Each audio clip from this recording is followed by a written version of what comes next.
So this is day 2 of no electricity after Hurricane Milton. Looks like avocado tree took some punishment.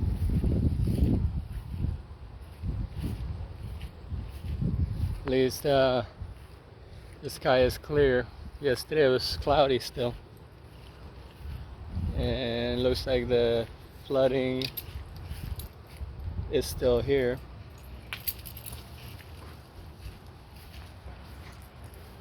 It has gone down some, but definitely still have water level with the yard.